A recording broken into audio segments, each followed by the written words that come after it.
kan kholian song tak kan chief minister pula than hola kan kut nu pi riani le kan kut pa porosia mate kan sai thiam rosi le tvc te pmwa le welfare le msu pian tho puite le amen nakar atra local song song te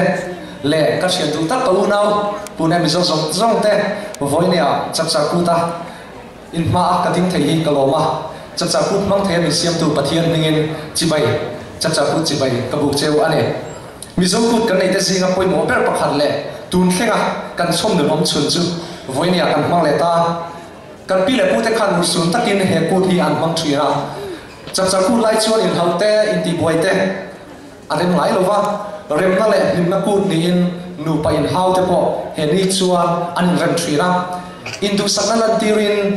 chong na thun te an mang thira christian nu ne na in rem takin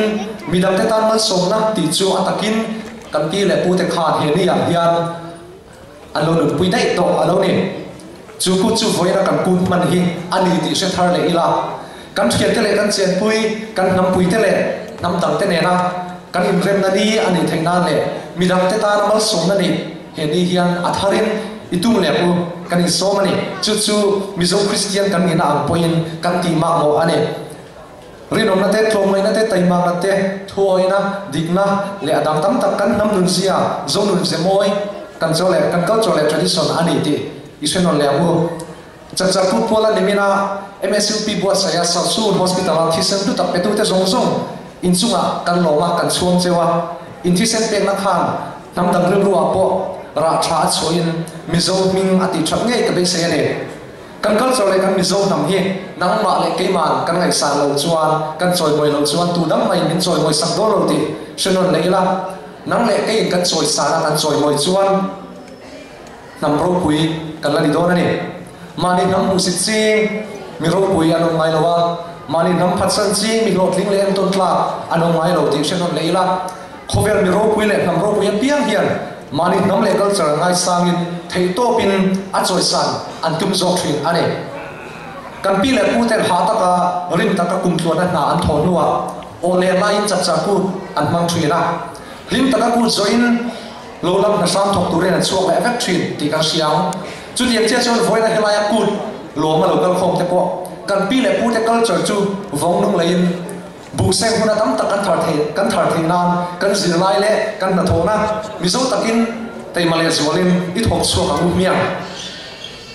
voina pune le khal zir tu lo kal te hian e kan tum zel kan in zo thin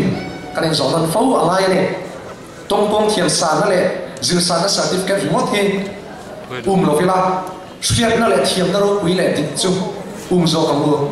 sum le pai le tha le zum sengin kan ran chok ka sa salu nei chu hon tumin chan ilang mia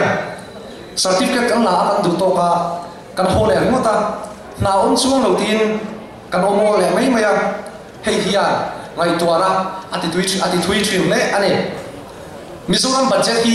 nikum khan cheng vai dia sanga chu or ania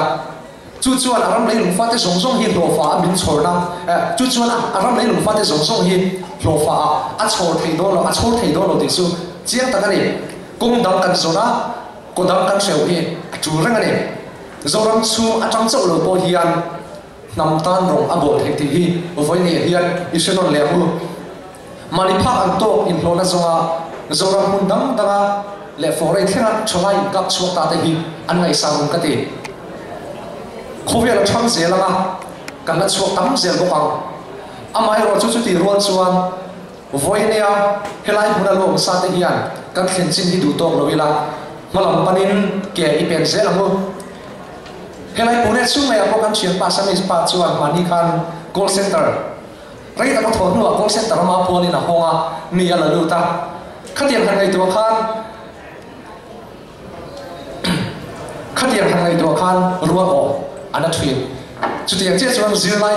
voina zir lai te po hian ril ru nei le zo le la tuna kum khata civil service am zo izia thling kan thlem tel zia te hi mai toela nakina mizoram kan administrative officer te nam dang ringot an ni huna thlengang tin kan ngai to ngai thei to chuila kan ru isia ma ko khoi huna formula en ta po thokila kan identity mizo christian kan ni na hi kan chom se kan chom re ni ti hi shenon leila kan chen sia le kan lung chang en kim hi ai mizo nam ai o le Christian ai o kan ni ti voi ni hian thar le go atom na hei ka soi do kan rama kan sarkarin mason na rural te duangin pong chi sang sangin kwa a sheu meka rel utir turte industry din turte chutiam chuan ma ala meka ne lugis policy mangin Mizoram khi sum don na pot chua kan la siam don ani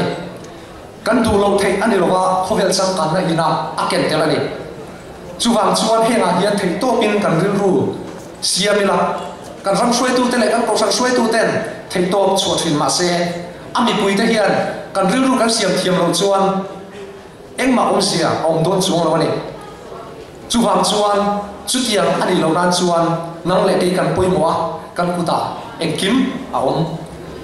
khovel nam ro pui te chan chin soi thina ma se chu ho ai chuan an culture le an nam sia ai kan mizo nam sia le culture atian pin ma hi ke chuan ka huai lo a soi thei nom chuan khong ai ba nam siu do ne ke chuan ka mu lo nam huai sen le culture le traditional dress ni moi tu ma po kan sang filor le ti chu kan se ore chu dia ko nam ro pui chu tu na hian su na tin rengin min run mek zela san tla lo me tin basic na nen zoram khian min la aw lom ani zoram mi pui te hi injil tir le zuwa kan fangai le sa em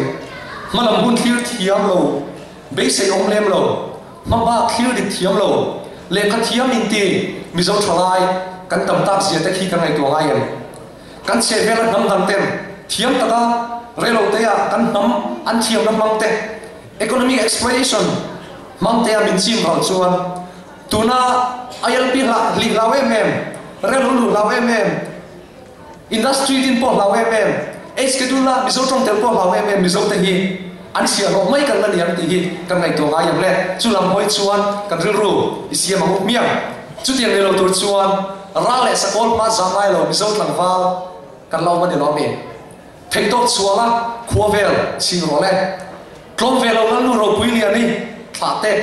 lian siali sakmir yang zo zam par moi mizo la it par moi na le dam to nan choi tir mai lo la it mangai zo nam tan vulti ro le nang le kai kan tholo chuan tu ge thok bi kang le zoram mai tu mi hoi san te u thang kor vai chakra ma il zamai do rem ne zoram par an thlia hi zamai lo wala zamai lo lanu chata cheu ram le nam u mi na tin voine lo na song song te chap cha ku chi bai ka bu ka cheu ka lo me